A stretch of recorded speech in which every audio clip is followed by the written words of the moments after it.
بیان کیے جاتے ہیں، سب کو معلوم بھی ہے، لیکن ان ذکر تنفع المؤمنین، بار بار ذکر اس لیے کیا جاتا ہے کہ ہمارے نفس ادھر موڑ لیں، ادھر کی طرف اس کا رخ کر لیں۔ یہاں پر یہ جو آیت میں نے تلاوت کی، اس کا ترجمہ سن لیں۔ ایمان والوں سے کہہ دیجیے کہ اپنی نگاہیں نیچے رکھیں اور اپنی شرمگاہوں کی حفاظت کریں، ایسا کرنا ان کے لیے بہتر ہے۔ بے شک وہ لوگ جو کچھ کرتے ہیں اللہ تعالیٰ اس سے پوری طرح باخبر ہیں۔ اور آپ ایمان والے عورتوں سے کہہ دیجیے وہ اپنی نگاہیں نیچے رکھیں اور اپنی شرمگاہوں کی حفاظت کریں۔ یہ جو آیت تلاوت کی اور رمضان کا اس سے کیا تعلق ہے؟ کیا جہاں تک کھانے پینے کا تعلق ہے تو صبح سحری سے لے کر صبح صادق سے لے کر غروب تک کھانا پینا منع ہے، لیکن اس کے ساتھ ساتھ جتنے جوارح ہیں، جوارح کہتے ہیں دل سے لے کر کے ہاتھ پاؤں دماغ سوچ آنکھ کان زبان، یہ تمام چیزیں جوارح میں آتی ہیں، ان کا بھی روزہ ہے۔ دل کا بھی روزہ ہے، علماء نے لکھا ہے کہ دل کا بھی روزہ ہوتا ہے، اور جس نے اپنے دل کے روزے کو برقرار رکھا وہ صحیح معنوں میں متقی بن گیا۔ مختصر الفاظ میں دل کا روزہ کیا ہے؟ دل کا روزہ یہ ہے کہ اس کو سب سے پہلے شرک سے اور بدعات سے پاک کیا جائے۔ شرک بار بار بیان کیا جاتا ہے کہ سب سے خبیث چیز جو ہے، سب سے زیادہ خطرناک جو ہے آخرت کے لیے وہ شرک ہے۔ لقمان علیہ السلام اپنے بیٹے کو نصیحت کرتے ہیں، یا بنی لا تشرک باللہ ان الشرک لظلم عظیم، اے میرے پیارے بیٹے شرک نہ کر، یہ بہت بڑا ظلم ہے۔ اور اسی کے ساتھ ساتھ دوسرا بڑا ظلم جو ہے وہ بدعت ہے۔ رسول اللہ صلی اللہ علیہ وسلم نے جو کام نہ کیا ہو اور اس کو بہتر سمجھ کر کے ثواب کا کام سمجھ کر کے اگر کوئی کرے گا تو بدعت کہلائے گا۔ بدعت کے معنی نئی چیز، نیا کام کرنا۔ بعض حضرات یہ بات کہتے ہیں کہ یہ تراویح جو ہے یہ 20 رکعت نہیں ہے۔ کل ہمیں ایک بات پہنچی اور 10 رکعت 8 رکعت ہے یا 10 رکعت ہے، جو بھی ہے یاد رکھیں یہ 20 رکعت امت مسلمہ کا سواد اعظم 99%، اس پر علماء کا اتفاق ہے کہ یہ 20 رکعت ہیں۔ بعض حضرات تو کہتے ہیں وہ 1% میں بھی نہیں آتے۔ اس لیے حرمین شریفین میں، مدینہ منورہ میں، تمام دنیا میں، پورے عالم اسلام میں آج سے نہیں 1000 سال پہلے سے حضرت عمر رضی اللہ تعالیٰ عنہ کے دور سے 20 پڑھی جا رہی ہیں۔ یہاں تک کہ بعض حدیث ہیں، اگرچہ ان حدیث میں کلام ہے، وہ سند کے لحاظ سے زیادہ قوی نہیں ہے، تاہم حدیث موجود ہیں کہ رسول اللہ صلی اللہ علیہ وسلم نے اپنے دور میں بھی 20 پڑھی ہیں۔ اگرچہ ان حدیث پر کلام ہے، اس میں بات چیت ہو سکتی ہے، لیکن ان ضعیف حدیث کو حضرت عمر رضی اللہ تعالیٰ عنہ کے عمل نے قوی کر دیا۔ دوسری بات یہ ہے کہ اس پر طویل بحث میں نہیں کروں گا، پہلے بھی ہم نے اس پر تراویح پر کافی عرصہ بات کر چکے ہیں۔ ایک ایک بات، ایک ایک چیز جو ہے وہ کم از کم حنفی مسلک میں یاد رکھیں۔ اتنی سی بات بھی حدیث کے مخالف نہیں ہے، اتنی سی بات بھی، بال کے سر کے برابر کی بات ایسی نہیں ہے جو حدیث کے مخالف ہو، یہ مطمئن رہیں۔ یہ جو میں نے آیتیں تلاوت کی اس کا تعلق جوارح سے ہے کہ آنکھ کو نیچے رکھو، خاص کر رمضان شریف میں۔ ویسے بھی گالی دینا ہر جگہ گناہ ہے، گالی دینا ہر جگہ گناہ ہے، باہر سڑک پر بھی گناہ ہے، بازار میں بھی گناہ ہے، لیکن اگر کوئی مسجد میں گالی دے تو زیادہ گناہ ہے، اور یہی گالی اگر حرم شریف میں دے تو اس سے زیادہ گناہ ہے۔ مقام اور زمان کا لحاظ کیا جاتا ہے، دونوں کا لحاظ کے بغیر کام نہیں بنتا۔ یہ جو باتیں ہیں قرآن پاک نے فرمائی ہیں، یہ ہر وقت عورت کو بھی نگاہ نیچے رکھنی چاہیے اور مرد کو بھی نگاہ نیچے رکھنی چاہیے، مطلب کسی غیر محرم پر آپ کی اور میری نگاہ نہ لگے۔ ایک تو یہ ہے کہ عورتوں پر یہ جو عورتیں گھومتی ہیں بے پردہ اور بے حیائی کے ساتھ، یہ تو خیر ہے ہی ظلم، لیکن یہ جو ٹی وی پر یا دیگر اس پر جو برہنہ عورتیں آتی ہیں، جو کنیریں آتی ہیں، جو طوائف آتی ہیں، جس نام سے بھی آتی ہیں، جس طریقے سے بھی آتی ہیں، اس پر بھی آنکھ لگانا اچھی بات نہیں ہے، کیونکہ دل کا روزہ ختم ہو جاتا ہے۔ جب تک دل انسان اپنے قابو میں نہ کرے تو دل بادشاہ ہے ایک لحاظ سے، پورے جوارح کا، ہاتھوں کا، پاؤں کا، دل میں جو بات آتی ہے اس کو وہ انسان عملی جامہ بعض اوقات پہنانا شروع کر دیتا ہے۔ اسی طریقے سے آنکھ ہے، اس کو غلط جگہ لگانا ناجائز ہے۔ اپنے آپ کو کنٹرول کرنا چاہیے، خاص کر رمضان شریف میں کانوں کو کنٹرول کرنا چاہیے، دماغ کی سوچ کو تبدیل کرنا چاہیے، پاؤں کے چلنے کو اس جگہ جانا چاہیے جہاں جگہ مناسب ہو۔ غلط جگہ میں ایک جگہ شادی ہو رہی ہے، آپ سمجھتے ہیں کہ اس میں بدعات ہیں، رسومات ہیں، فضول کام ہیں، میں جاؤں گا اس کو منع نہیں کر سکتا، طاقت نہیں ہے منع کرنے کی، تو میرا یہ ہے کہ وہاں جانا بہانہ بنا لیں، کچھ کر لیں، وہاں نہ جائیں، اس میں شریک نہ ہوں۔ مومن کو اللہ کا خوف ہونا چاہیے، یاد رکھیے، مومن کو اللہ کا خوف ہونا چاہیے، کسی اور سے اس کو ڈرنا نہیں چاہیے۔ اور حضور علیہ السلام نے فرمایا لا طاعۃ المخلوق بمعصیۃ الخالق، خالق ناراض ہو تو مخلوق کا اتباع ناممکن ہے، ایک مومن کے لیے نہیں ہو سکتا۔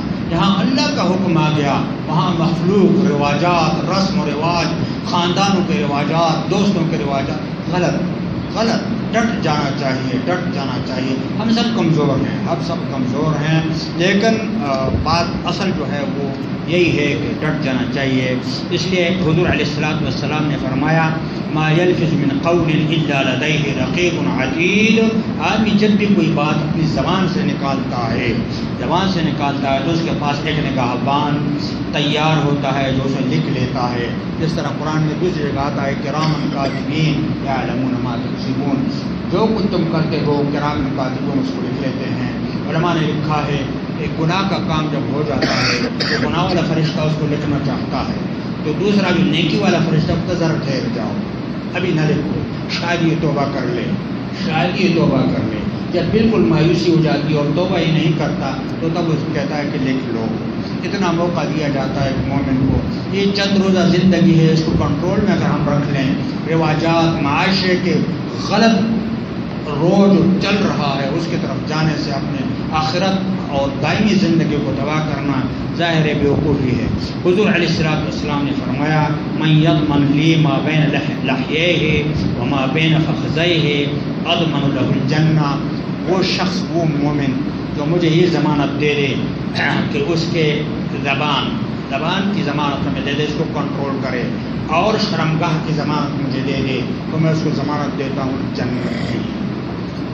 کس قدر بڑی بات ہے کہ اگر ان دونوں چیزوں کی، جو شخص مجھے دو جبڑوں کے درمیان چیز یعنی زبان، اور اس زبان سے جو فسادات ہوتے ہیں، اس زبان سے اخباروں میں آ جاتا ہے کہ جی معمولی بات پر لڑائی ہوئی، 2 آنے کا، 2 روپے کا، 2000 کا جھگڑا ہوا، جھگڑا اس پر نہیں ہوتا، غلط زبان استعمال کر لیتا ہے، غلط زبان سے غصہ آ جاتا ہے، اور غصہ جو ہے وہ تباہی مچاتا ہے معمولی بات پر۔ تو حضور علیہ السلام فرماتے ہیں کہ جو مجھے 2 جبڑوں کے درمیان کی چیز زبان اور دونوں رانوں کے درمیان کی چیز شرمگاہ کی ضمانت دے دیں، میں اسے جنت کی ضمانت دیتا ہوں۔ جتنی بھی خرابیاں ہیں انہی چیزوں کی ہیں، سیدنا معاذ بن جبل رضی اللہ تعالیٰ عنہ سے آپ نے فرمایا، امام ترمذی نے اس میں نقل کیا، اے معاذ مجھ پر تیری ماں روئے، کیا کوئی چیز گراتی ہے لوگوں کو دوزخ میں؟ ان کے منہ کے بل یا ان کے نتنوں کے بل سوائے حسائر لسان، یعنی زبان کی وجہ سے لوگ جہنم میں جائیں گے، جو منہ کو آ جاتا ہے وقت دیتے ہیں۔ اس لیے حضور علیہ السلام نے فرمایا ہے، دوسرے حدیث میں ہے کہ مومن کے ساتھ زیب نہیں دیتا کہ وہ کبھی گالی دے دے، مومن شان کی مناسب نہیں ہے وہ گالی دے دے۔ امام زین العابدین جو کربلا میں اکیلے بچے تھے، چھوٹے تھے، تمام کے تمام شہید ہوئے، امام زین العابدین بچ گئے تھے، اور زین العابدین ان کا نام علی تھا، وہ اس لیے اس کو زین العابدین اس لیے کہتے ہیں کہ عبادت گزاروں کی زینت تھے، اتنی زیادہ عبادت کیا کرتے تھے۔ حاسدین بہت ہوتے تھے، کسی نے حسد میں آ کر ان کو گالی دینا چاہی، گالی دینے لگا، لوگوں نے پوچھا حضرت آپ سن رہے ہیں کیا کہہ رہے ہیں؟ کہنے لگے یہ زبان میری سمجھ سے باہر ہے، یہ زبان میری سمجھ سے باہر ہے، میں اس زبان کو نہیں سمجھتا۔ تو بھائی سب سے بڑی بات جو ہے اپنے دل کو صاف کرنا ہے۔ رات کو میں جو ذکر کر رہا تھا عصر کے بعد کہ 4 آدمیوں کو اس رمضان میں اللہ تعالیٰ اپنے رحمت کے دامن میں نہیں لے گا، ان میں سے ایک رہ گیا تھا، وہ تھا دل سے تعلق رکھتا ہے حسد اور کینہ۔ حسد اور کینہ کیا چیز ہے؟ حاسد اور کینہ دار، کینہ جو کینہ رکھنے والا ہو، ایسا شخص بھی اللہ کے آغوش میں نہیں آ سکتا، رحمت کے آغوش میں نہیں آ سکتا۔ حسد کا ایڈوانس جو ہے وہ کینہ ہوتا ہے۔ علماء نے اس طرح لکھا ہے کہ حسد، جس طرح حضور علیہ السلام نے فرمایا الحسد یأکل الحسنات کما تأکل النار الحطب، یہ حسد نیکی کو اس طرح کھاتا ہے جس طرح خشک لکڑی کو آگ لگ جائے، 1 منٹ میں اس کو رائی اور چھائی بنا لیتے ہیں، اس طریقے سے کھا لیتا ہے۔ اس کا ایڈوانس جو ہے وہ کینہ ہے۔ کینہ حسد کس کو کہتے ہیں؟ کہ اس کو جو انعام ملا ہے اللہ کی طرف سے، اس کو کیوں ملا ہے؟ ناراض ہوتا ہے، دل میں پھوڑتا رہتا ہے کہ اس کو یہ کیوں ملا ہے، اس کی دکانداری ہے، اس کو بہت بڑا کاروبار ہے، اس کو کیوں اس طرح ہوا ہے، یہ اس کو ذرا ایڈوانس کر دیں۔ اب کیا کرتا ہے؟ اس کو ختم بھی کروں، اس کے کاروبار کو ختم کروں، اور ختم کرنے کے لیے کئی حضرات ایسا کرتے ہیں کہ پریشان ہوتے ہیں کہ اس کا اتنا وسیع کاروبار ہے کیوں، اس کا یہ اس طرح کیوں ہے، تو تعویذات کرتے ہیں اور پتہ نہیں کیا کرتے ہیں۔ ایسا شخص رمضان میں اللہ کے آغوش رحمت میں نہیں آ سکتا۔ اسی لیے دل کا روزہ یہ بھی ہے کہ دل کو حسد اور کینے سے پاک کر دو، کیونکہ اللہ کے عمل پر، اللہ کے فعل پر اعتراض ہے۔ اللہ نے اس کو دیا ہے، تم نے تو نہیں دیا، کسی اور نے تو نہیں دیا، کسی اور نے تو نہیں دیا نا، اللہ تبارک و تعالیٰ نے دیا ہے۔ تو یہ دعا کرو کہ پروردگار اس کو جو دیا ہے وہ مجھے بھی دے دے، اس کے خزانوں میں کمی تو نہیں ہے۔ بجائے اس کے کہ ہم یہ کہیں کہ اب پروردگار مجھے بھی دے دے، ہم کیا کرتے ہیں؟ اس کے ساتھ حسد شروع کر دیتے ہیں اور حسد میں جلتے رہتے ہیں، اتنا جلتے ہیں۔ اس لیے قرآن کی آیتیں اسی بارے میں اتری، دیکھا نا، قل اعوذ برب الفلق من شر ما خلق ومن شر غاسق اذا وقب ومن شر النفاثات في العقد ومن شر حاسد اذا حسد۔ آپ دیکھ رہے ہیں حسد اتنی بری چیز ہے، اے اللہ میں تیری پناہ مانگتا ہوں اس حاسد سے جس وقت میرے ساتھ حسد کرے۔ یعنی اتنا زبردست گناہ ہے یہ کہ اللہ تیری پناہ میں آتا ہوں، میں اس کا مقابلہ نہیں کر سکتا۔ حاسد کا حسد نظر نہیں آتا، وہ پھر گھومتا رہتا ہے، عاملین کو دیکھتا ہے، روڈوں پر جو پروفیسر بیٹھے رہتے ہیں ان سے تعویذات لیتا ہے، پتنی سارے مصیبت جو جادو والے ہیں ان سے لیتا ہے کہ اس کا یہ نعمت جو اللہ تبارک و تعالیٰ نے اس کو دی ہے اس کو تباہ کروں اور اس کو ختم کروں۔ یہ شخص جو ہے ظاہر ہے اگر اس نے توبہ نہ کی تو یہ اللہ کے رحمت سے دور ہو جائے گا۔ میرے بھائیوں، بزرگوں اور عزیز، اور رمضان کا مہینہ چل رہا ہے، ہمیں سب کو اپنے آپ کو کنٹرول کرنا چاہیے۔ دعا کریں کہ اللہ تبارک و تعالیٰ بیان کیے جاتے ہیں، سب کو معلوم بھی ہے، لیکن